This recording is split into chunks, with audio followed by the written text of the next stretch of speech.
Madame, mademoiselle, monsieur, bienvenue à Métro News. Voici les principaux titres qui seront développés aujourd'hui. Le président Jovenel Moïse, plus que jamais déterminé à changer la Constitution. Il estime que seul Dieu peut diriger le pays avec cette loi mère. Selon le chef de l'État, le pays est ingouvernable avec cette Constitution qu'il qualifie de pacte de corruption entre des groupes de la société. L'enquête portant sur l'enlèvement suivi d'assassinat de la jeune écolière Evelyne Sincère progresse, selon la police. 3 autres suspects ont été arrêtés et présentés à la presse ce lundi. Une onde tropicale associée à une large zone de pluie et d'orage traverse actuellement le sud des Petites Antilles. Elle devrait renforcer l'instabilité sur le pays dès la soirée de mercredi.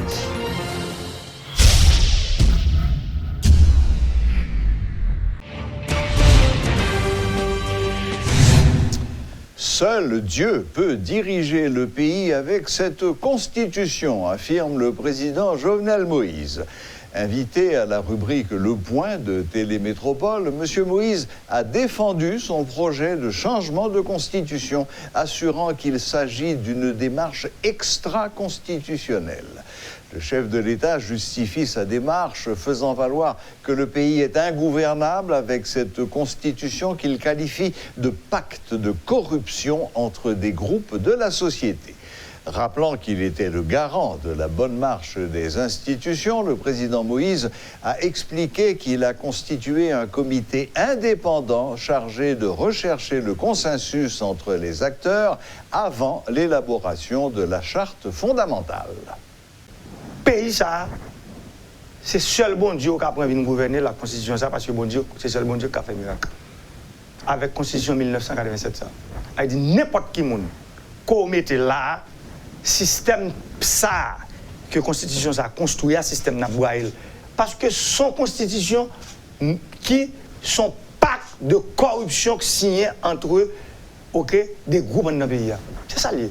Moi j'ai prêté serment pour me respecter la Constitution 1987 et pour me faire respecter.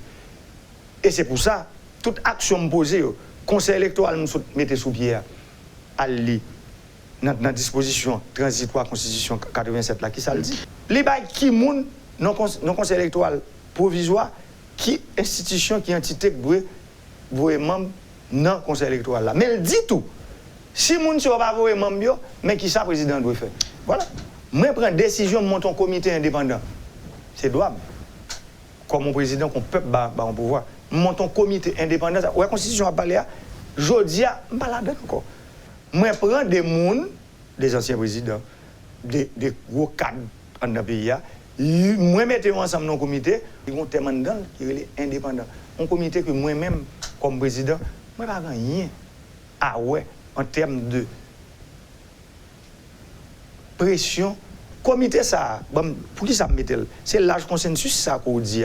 Et ce comité là, qui est en place, je dis, comité ça, qui est un comité indépendant, consultation populaire pour faire comment pour faire le référendum. Ah ben voilà, ça veut dire que le peuple n'a pas qu'à consulter parce que pour qu'il y ait texte. Est-ce que pas gagner une étape qui viole là, qui justement qui fait que démarche là manque de légitimité par rapport à inconstitutionnalité? Ça veut dire là, ou entrer ou d'accord avec moi, c'est dans la méthodologie. Est-ce qu'il ne fallait pas consulter le peuple d'abord sur la nécessité d'une nouvelle constitution avant de lui demander de voter une nouvelle constitution? Ça, c'est un point qu'on fait. Que le comité indépendant, capteur Demla, cap Gadem, il prend note de points qu'on fait. Qui, d'après moi-même, qui sont bons points. On dit qu'il faut être capable de consulter le peuple d'abord pour demander s'il veut une nouvelle constitution ou pas. Le récent décret présidentiel ne retire pas le pouvoir de contrôle à la Cour des comptes, mais le replace en aval de la passation de contrat, explique le président Jovenel Moïse. Le chef de l'État a déclaré que la nécessité d'obtenir l'approbation de la Cour pour passer un contrat était devenue un élément de blocage. Là où il y a un charge sous dol, c'est ça que nous retirons. Alléger. Attends, on n'enlève pas le pouvoir de contrôle de la Cour des comptes. La Cour des comptes a tout son pouvoir de contrôle. Mais le contrôle se fait aujourd'hui a posteriori. C'est clair. Mais maintenant, tout le pouvoir de contrôle de la Cour des comptes est là. Là qu'on y a là, le compte est arrivé dans la Cour des comptes pour consultation. La Cour est consultée sur le contrat.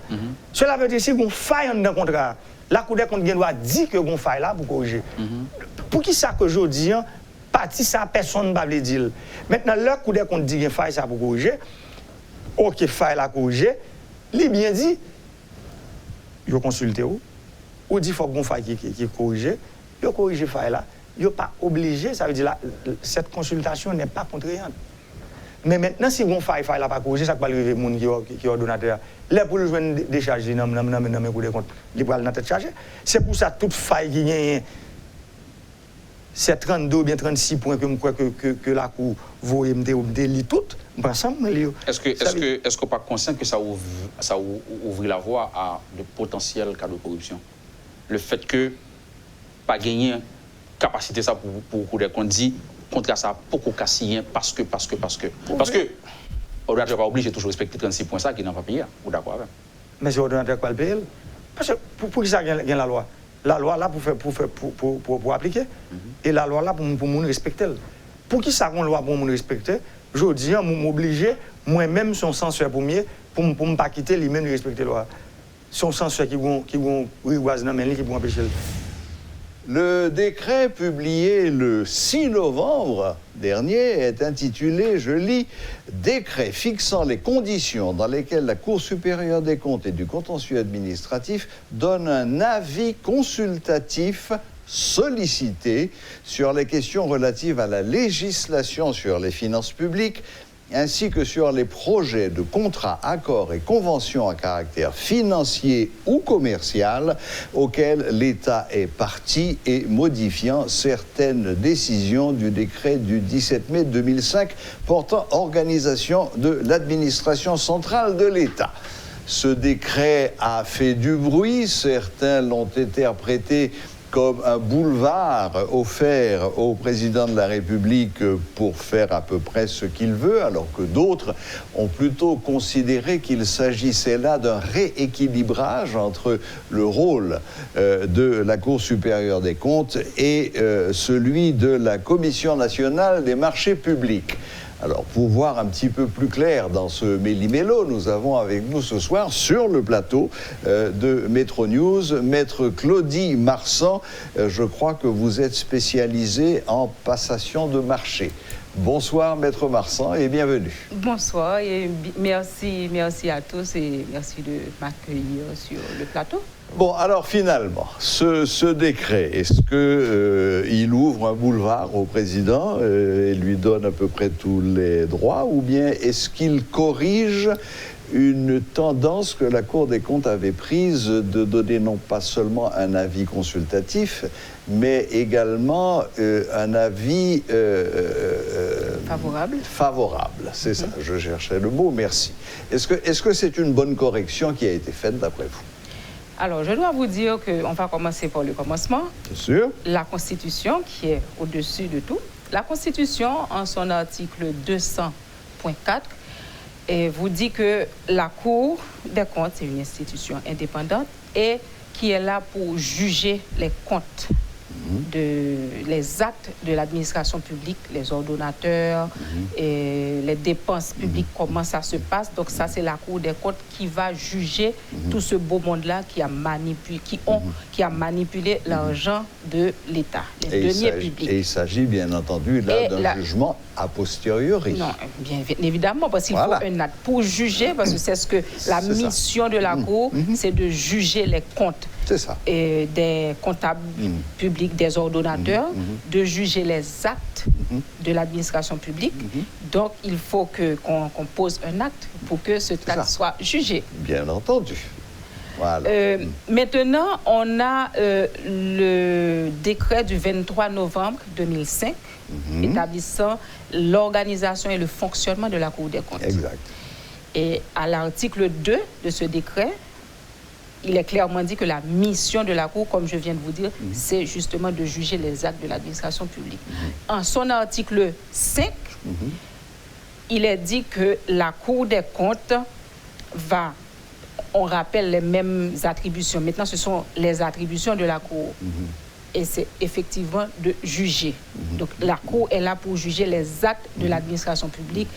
Et dans cet article-là, il est clairement dit que si un ordonnateur, ou disons qui est un comptable de droit ou de fait, qui commet un acte de corruption, par exemple, la Cour va voir qu'il y a quelque chose qui ne va pas. Si vous avez... Parce que là, je ne veux pas accuser directement, mais dans cet article-là, on a les attributions de la Cour qui va juger les comptables de droit et de fait, par exemple. Et j'aime bien revenir sur les comptables de fait, parce que les comptables de droit, on sait qu'il y a les comptables publics, on a les contrôleurs financiers également, tout ça. Mais on sait que la Cour n'a pas juridiction sur les ordonnateurs, n'a pas juridiction sur les ministres, par exemple. Mais dans cet article 5, premier paragraphe, on vous dit que la Cour des comptes peut juger, alors c'est son attribution de juger les actes des comptables de droit ou de fait. Donc, un ministre, par exemple, qui aurait manipulé les deniers publics, qui aurait signé un chèque sans la signature d'un comptable public, qui prend la décision d'agir comme un comptable. Donc la Cour, en vérifiant, en vérifiant les tâches exécutées, la gestion de ce ministre-là, des fonds qui lui avaient été confiés, peut déclarer cette personne, ce ministre, comptable de fait. Et à ce moment-là, a juridiction sur cette personne et peut juger la personne. Le ministre, parce que généralement on nous dit que les ministres ne relèvent pas de la Cour des comptes, n'a pas le droit. Oui, la Cour des comptes le peut. Et maintenant, avec ce que le président, alors moi ça m'amuse, parce que je vois que, je ne sais pas dans leur tête ce qu'ils voulaient faire, mais c'était vraiment de rétablir le vœu de la Constitution. Parce que la Cour des comptes est consultée. Consultée et donne un avis motivé sur tous les contrats. Par exemple, on parle de marché public. Moi, je suis experte en passation de marché public. Donc, quel que soit le contrat qui va devant la Cour des comptes, qui obtient son avis favorable, ce contrat-là peut être exécuté. Pourquoi? Parce que l'exécutif a décidé ainsi. Ce n'est pas la Constitution qui l'avait décidé, ce n'est pas une loi non plus. Ce n'est pas le décret régissant la Cour qui l'a décidé non plus. Deux petits points très rapidement, maître Claudie Marsan. Quand vous dites que la Cour supérieure des comptes est à même de juger, est-ce que vous entendez par là un jugement comme ça se passe au tribunal, ou bien est-ce que la Cour, à ce moment-là, défère la personne à une juridiction Oui, la Cour, c'est une juridiction. La Cour a des juges, les magistrats, a le parquet, tout donc, ça. Donc, ils peuvent juger et condamner. Exactement. Mais comme je vous ai dit, la Cour peut juger un comptable de droit. Très bien. Un comptable de fait, un ministre, à ce moment-là, quand la Cour déclare ce ministre ou un parlementaire qui a manipulé l'argent, par exemple, qui a agi, qui a eu des activités comme si c'était un comptable de droit, donc la Cour va déclarer cette personne comptable de fait. Et la Cour peut juger cette personne. Mais tous les comptables publics, des directeurs généraux, dans les organismes autonomes, la Cour doit maintenant rendre un arrêt de débat ou de décharge. Donc, dans ce paragraphe-là, les attributions de la Cour peut maintenant engager la responsabilité civile ou pénale de la personne. Donc, à ce moment-là, si la personne, le fonctionnaire ou un agent public, parce que ce n'est pas obligatoirement un fonctionnaire. Par exemple, un ministre est éjectable. Un ministre n'est pas là n'est pas là à vie, n'a pas une carrière de ministre. Donc, c'est un agent public, comme un fonctionnaire est également un agent public. C'est ça. Donc, et la Cour va rendre un arrêt de débat. S'il y a eu des malversations, ça va suivre ça va vers le judiciaire, l'action publique sera mise en mouvement si c'est nécessaire contre cette personne-là. Le juge d'instruction sera saisi. Donc il y a il y a une procédure pour cela. Et si la Cour a constaté que la gestion a été bonne, il y a eu une bonne gestion des deniers publics, de l'argent des contribuables, à ce moment-là, la Cour va rendre un arrêt de quitus, de décharge. C'est bien. Est-ce que ça veut dire, Maître Claudie Marsan, que lorsque la Cour supérieure des comptes, il y a quelque temps, a émis un avis défavorable dans le cadre du contrat avec General Electric et que finalement, cette décision de la Cour supérieure des comptes a bloqué pendant un certain temps. Est-ce que ça signifie que dans ce cas-là, la Cour supérieure des comptes avait outrepassé ses droits? OK. Maintenant, il faut me permettre de venir avec des références. D'accord. OK. Pourquoi la Cour des comptes donne son avis favorable alors que la Constitution ne l'a jamais dit, aucune loi ne l'a dit? Exact. C'est parce que on a eu la loi du 10 juin 2009 fixant les règles relatives au marché public et les conventions de concession d'ouvrages de services publics. En 2009, la CNMP était jeune parce qu'on a créé la CNMP en 2004. Maintenant, il fallait CNMP, la Commission nationale des marchés publics, qui est l'organe régulateur des marchés publics et qui est un organe de la primature. D'accord? Donc, c'est la CNMP qui va élaborer les lois, les soumettre en Conseil des ministres, on va les adopter ou pas. Les seuils de passation de marché, mais là, dans cette loi, les seuils de passation de marché sont soumis à l'approbation, l'avis conforme, l'avis favorable de la Cour supérieure des comptes et du contentieux administratif, de même que le budget de la République doit obtenir l'avis conforme. Donc, la Cour des comptes participe à l'élaboration du budget en émettant des avis conformes. Il faut l'avis conforme. D'accord. Donc, maintenant, la CNMP vient avec un arrêté qui va aider ceux qui vont utiliser cette loi, qui vont appliquer cette loi. Il y a un arrêté précisant les modalités d'application de la loi du 10 juin 2009. Donc, cette loi-là qui va vous permettre de passer les marchés. Donc, l'arrêté précise les modalités d'application. Comment on va faire? Dans cette loi, il est inséré à l'article 126-1 une clause, cette clause-là, le texte suivant, pour parachever, pour terminer, pour achever complètement le processus de passation de marché, il faut la validation du contrat. Et on demande, alors c'est toujours dans cet arrêté-là, on vous dit qu'il faut transmettre, la CNMP a l'obligation de transmettre ce contrat à la Cour supérieure des comptes et du contentieux administratif pour avis. Point. Et qui vérifiera à ce moment-là que toutes les règles ont été respectées. Les règles de comptabilité publique ont été respectées. Et aussi, c'est très important parce que un opérateur économique peut avoir gagné un marché. Et la Cour des comptes, nous ne sommes pas au courant. Cette personne physique ou morale peut avoir signé sa déclaration sur l'honneur disant qu'elle n'est pas en situation d'inéligibilité ou de conflit d'intérêt, a menti.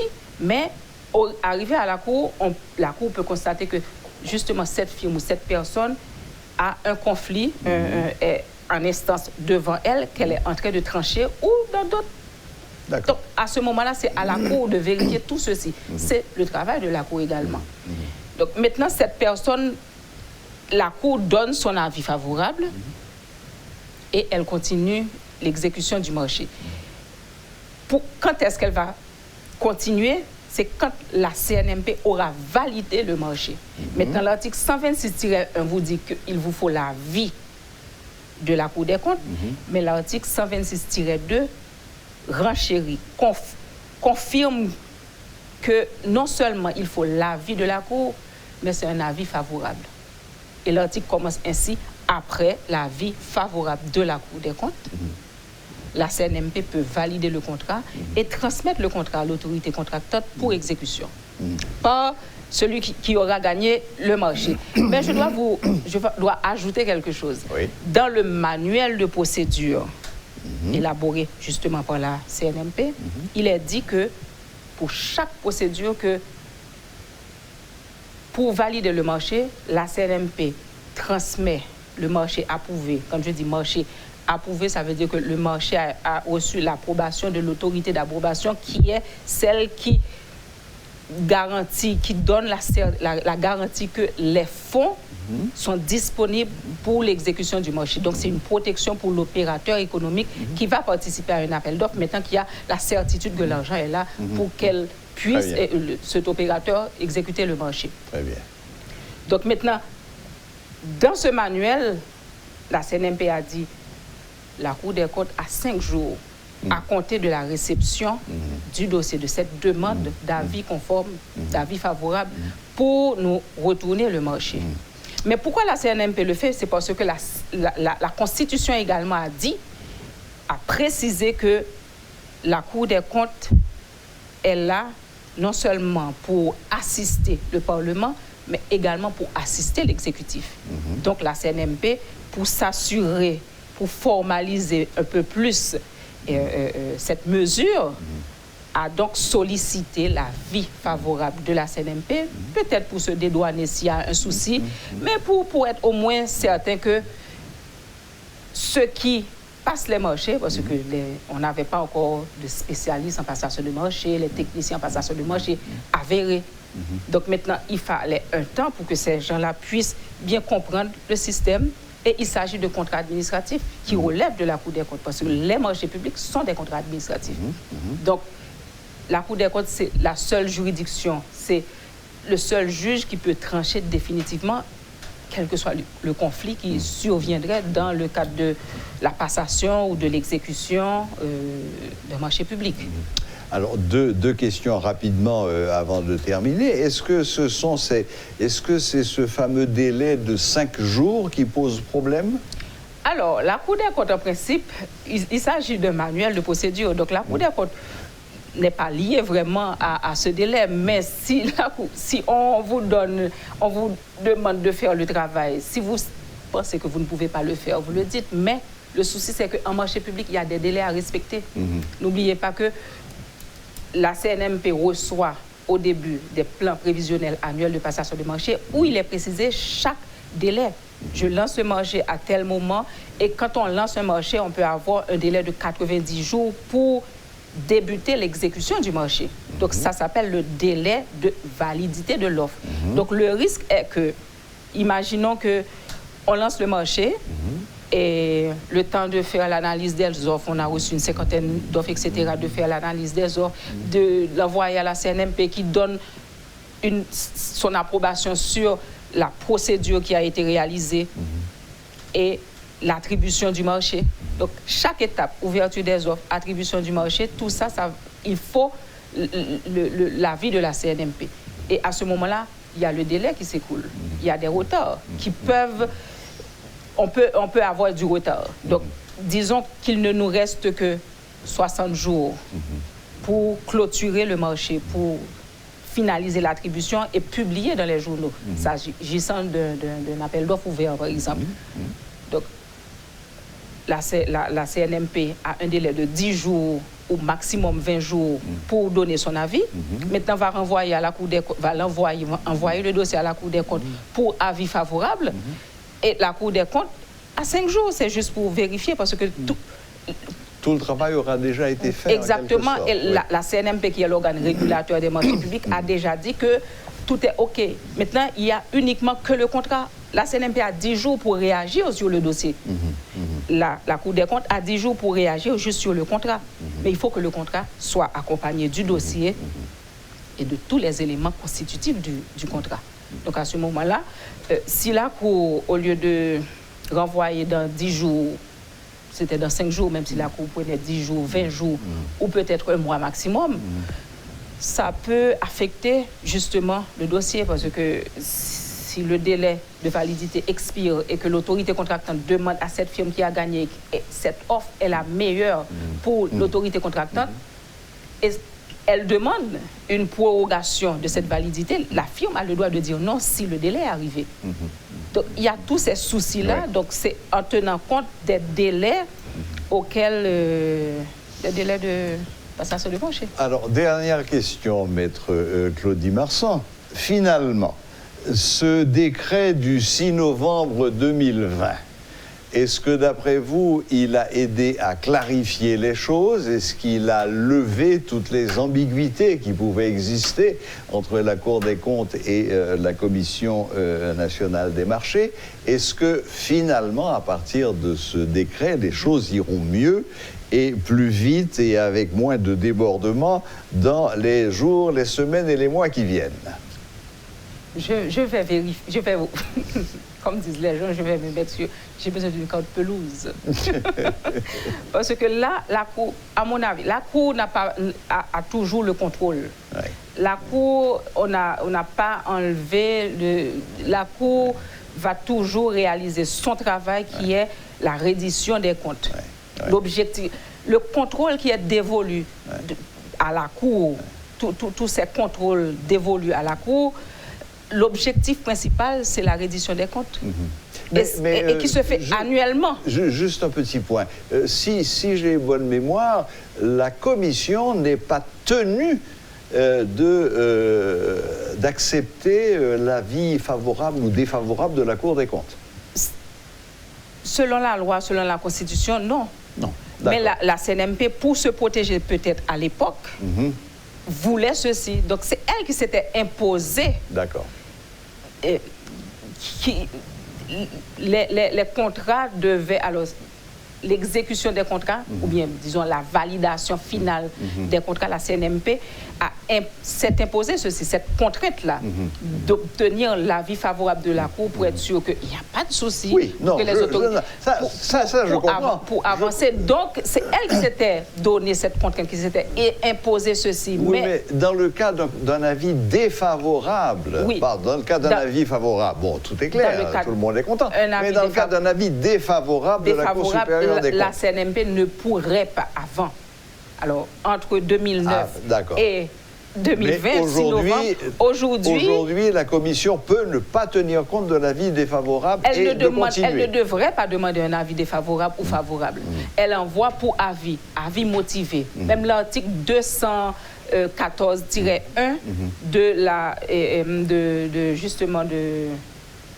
de cet arrêté-là précise que il faut un avis motivé de la Cour. Et c'est pareil pour tous les contrats. Donc c'est une consultation, donc c'est motivé. On voit les irrégularités, les remarques de la Cour, donc on voit si c'est favorable ou pas. Donc on suit. Moi, j'aurais préféré suivre le conseil de la Cour, parce qu'elle est avisée. Mais si vous ne suivez pas, la Cour ne peut pas non plus. Elle n'est pas là pour sanctionner. Elle sanctionne après. Donc elle n'est pas là, elle n'a pas de contrôle a priori. C'est la CNMP qui... C'est ça.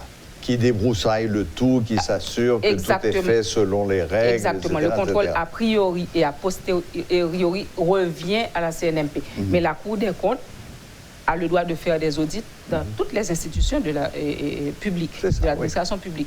Donc la Cour des comptes peut, après 2 mois ou quelques mois, un contrat commence, l'exécution commence le 1er janvier et le 15 mars, la Cour peut intervenir et faire une audit et sanctionner aussi. Oui, d'accord. Donc la Cour garde son pouvoir. Son pouvoir. Et maintenant, j'ai peur pour les ordonnateurs maintenant. Parce que la Cour ne va pas dire que, OK, je donne un avis défavorable. Donc elle vous dit, voilà ce qui manque. Et elle peut poursuivre. Voilà mes commentaires, je donne une consultation. Et elle peut poursuivre. Et maintenant, là, elle va être plus sévère. Donc je pense que ça a même renforcé la Cour. Moi, c'est ce que j'attends. Parce que la Cour ne va pas perdre son temps pour... Parce que quand la Cour vous dit, OK, ce contrat-là est bien fait, il n'y a pas de souci, allez-y. Disons avec une avance de 60%. J'aime venir avec cet exemple parce que ça existe vraiment et c'est facile. Un contrat qui inclut... Il y a une clause où on vous dit clairement qu'il y a une avance que l'autorité contractante... Non, une avance, même si c'est une avance qui est assurée, alors garantie à 100% et qu'on vous donne pas à la signature du contrat, mais au moment où vous transmettez la garantie d'avance, on vous donne votre avance de 60%. Donc c'est illégal parce que le plafond c'est 30%. Donc maintenant, la Cour, vous pensez que la Cour va poursuivre cette personne pour justement ceci? Parce que la Cour a donné son avis. Or, au début, quand la CNMP a précisé dans l'article 126-2 que la Cour doit donner son avis, favorable ou défavorable, il y avait les documents standards. Et dans les contrats, la CNMP a inséré l'avis de la Cour au bas du contrat. Donc il y avait l'avis de la Cour, c'était le cachet de la Cour et la signature de la personne qui représente la Cour. D'accord. Donc, si je vous ai bien compris, Maître Claudie Gassan, vous estimez que ce décret du 6 novembre dernier renforce encore la Cour supérieure des comptes. À mon avis, moi, si j'étais à la Cour... Et vous confirmez par la même occasion que la Commission nationale des marchés publics a également pris une position, elle a surveillé ses arrières en demandant à la Cour supérieure... C'était ça au début, c'est ce que je pense au début, mais maintenant qu'elle se sent plus à l'aise, elle maîtrise mieux la passation du marché public. Elle a fait des formations un peu partout aussi. Elle a formé toutes les responsables de passation de marché public, créé les unités de passation de marché public, les comités ministériels de passation de marché public. Donc ça veut dire que maintenant le pays est doté de spécialistes. Je ne suis pas la seule. Il y a beaucoup de spécialistes, de techniciens vraiment... qui s'y connaissent. Donc, elle se sent peut-être à l'aise maintenant pour passer les marchés sans avoir à recourir. Oui, très bien. Bon, eh bien, écoutez, merci, Maître Claudie Marsan, de nous avoir un petit peu éclairé sur ces rapports entre la Cour supérieure et la Commission des marchés publics. Bon, on verra comment les choses vont évoluer, mais je crois que ce matin, avec Luc Nergaro dans l'émission Le Point, je crois que le président avait été très clair sur cette question. Ils avaient débattu et il rejoint, enfin vous rejoignez, vous confirmez ce qui avait été dit ce matin. Merci infiniment, merci Maître Claudie Marsan d'être venu jusqu'à nous ce soir et de nous avoir éclairé sur cette question qui a fait pas mal de bruit ces derniers jours. Merci, bonne fin de journée. Je vous en prie.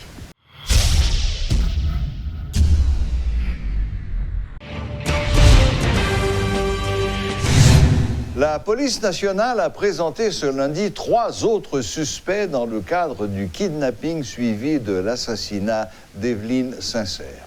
Evald Domersan, 27 ans, Michel Jerry Domersan, 22 ans, 2 frères, et Benjamin Russelaine ont été épinglés pour leur implication présumée dans cet acte criminel. Durant l'interrogatoire mené par les enquêteurs de la DCPJ, Evald Domersan avoue avoir étouffé la victime à l'aide d'un oreiller quelques minutes après lui avoir fait boire un produit toxique. Le ministère des Affaires sociales est dysfonctionnel depuis bientôt 3 mois. Des protestataires qui se réclament des contractuels exigent plusieurs mois d'arriérés de salaire. Ils menacent d'habiter la cour de l'institution définitivement dès ce mardi 10 novembre au cas où leurs revendications ne seraient pas satisfaites. D'un autre côté, le décor qui règne dans l'espace renvoie une image indigne de l'État haïtien selon des demandeurs de services. Des détritus sont empilés devant l'entrée principale, des vêtements sont exposés au soleil sur la cour. Bref, c'est comme une maison d'habitation. Suivez ce reportage de Rodolphe Pierre-Louis. Nous sommes devant les locaux du ministère des Affaires sociales situés à l'avenue Charles Sommer. Alors que tout près, les ministères de la Justice ou de l'Économie fonctionnent normalement, ici, ce n'est pas le cas. La situation est même assez cocasse.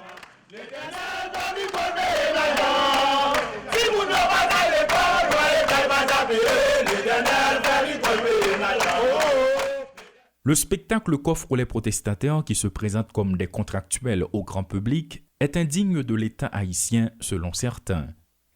Le portail principal est défoncé, des détritus jonchent le sol depuis la barrière du ministère jusqu'à la porte qui ouvre sur les bureaux de l'institution.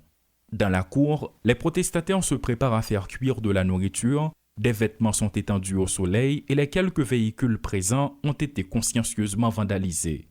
Un tableau qui fait peine à voir et dont les protestataires sont visiblement fiers. Et cela fait bientôt 3 mois sous l'œil observateur des agents de la PNH, postés à moins de 50 mètres du bâtiment, que les contestataires occupent complètement l'espace et y habitent. Difficile de faire la différence entre un logement populaire et le ministère des Affaires sociales.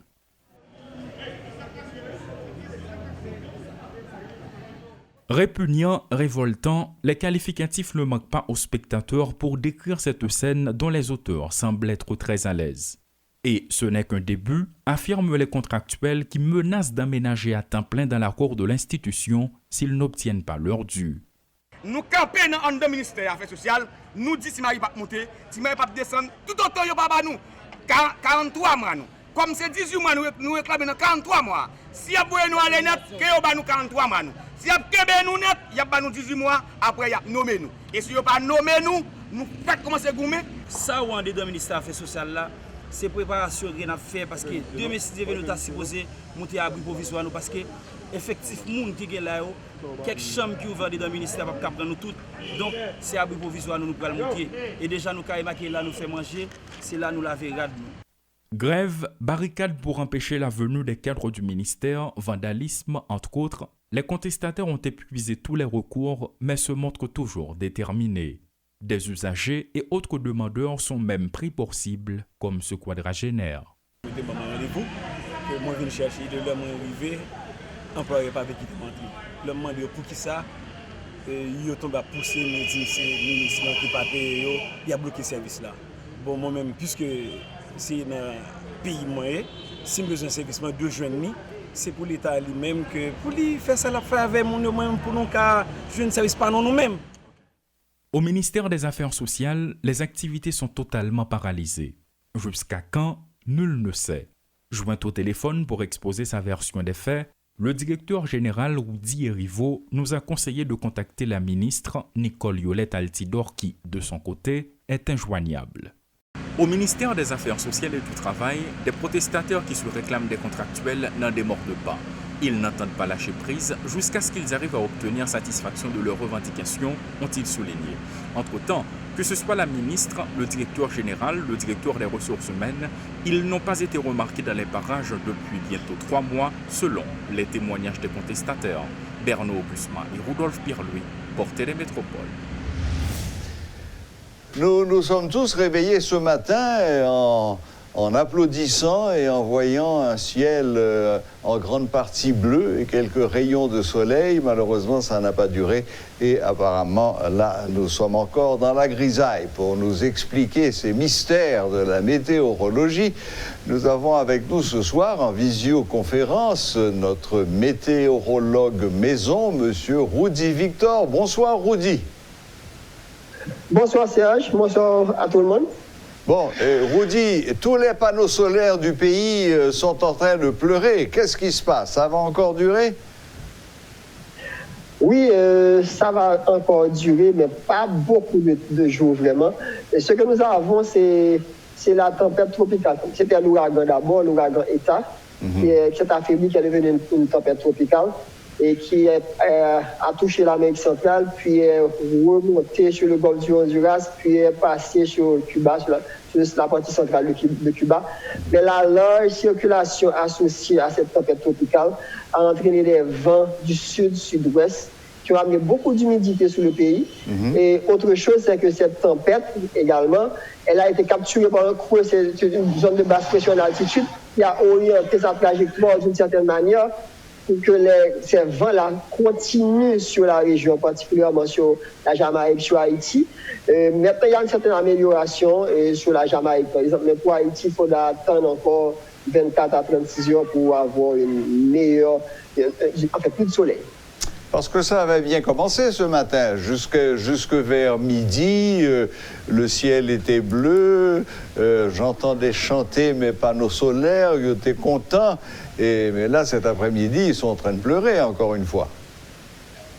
Ça avait bien commencé sur Port-au-Prince, sur Jacmel, mais pas sur le sud du pays, par les régions des Caraïbes, par exemple, où il a beaucoup plus de 105 mm de pluie sur la ville des Caraïbes aujourd'hui. Donc ça fait beaucoup.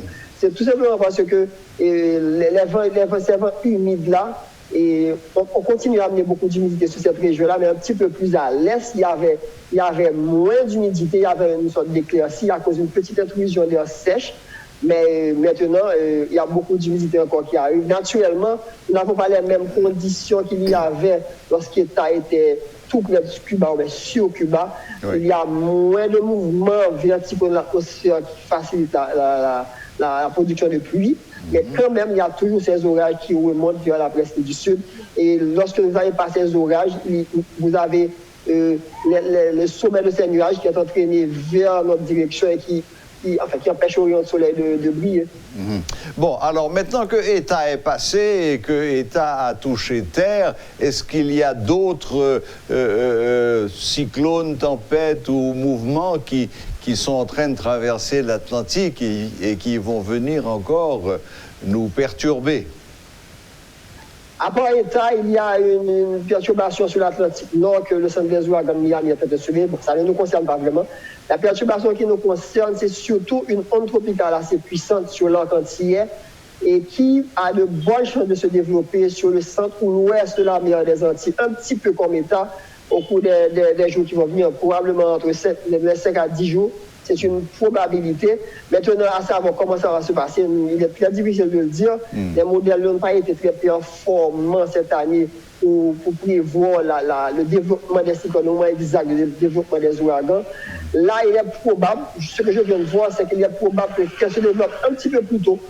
C'est une possibilité. Dans ce cas, nous aurons encore à avoir encore des pluies sur le pays, particulièrement sur le sud du pays, il y a encore une bonne couverture nuageuse. C'est le scénario qui pourrait se répéter dans les prochains jours. OK. Mais bon, à part ces petits ennuis de manque de soleil, rien de bien grave, rien de bien sérieux pour le moment. En principe, nous n'avons rien de sérieux qui nous menace, mais si une perturbation tropicale, un cyclone se développe sur la mer des Antilles, il faudra toujours faire très attention parce qu'on ne sait pas où il peut se développer. Il se pourrait qu'il se développe très près de nos côtes et qu'il remonte un petit peu vers le nord. Il est très difficile de prévoir ce qui va se passer dans 5 à 10 jours. Les modèles sont fiables à 2 ou 3 jours, mais à 5 ou 10 jours, c'est un petit peu, regarder une boule de cristal, c'est compliqué. Donc, il faut mieux suivre et attendre. D'ailleurs, si on consulte les modèles et leurs ensembles, on va voir qu'il est prévu beaucoup plus de pluie que la normale pour la quinzaine qui arrive, à cause de plusieurs raisons. Et les conditions en altitude qui sont très favorables aux pluies. Il y a cette onde tropicale qui arrive, il y a des flots qui descendent à partir du territoire américain. Tout ça va faciliter les activités pluvieuses sur la région et encore des chances d'avoir le développement de cyclones tropicaux sur la mer des Antilles, qui est la région et climatologiquement il se développe en cette période de l'année. Bon, eh bien écoutez, Rudy, il va falloir qu'on reprenne rendez-vous dans quelques jours pour avoir des précisions plus aiguës, plus pointues. Définitivement, oui. D'accord. Eh bien, merci beaucoup, Rudy. Bonne fin de journée. À très bientôt. Ça a été un plaisir. Voilà, la boucle est bouclée. Merci de nous rester fidèles. Très bonne semaine à toutes et à tous et à la prochaine. Même heure, même chaîne.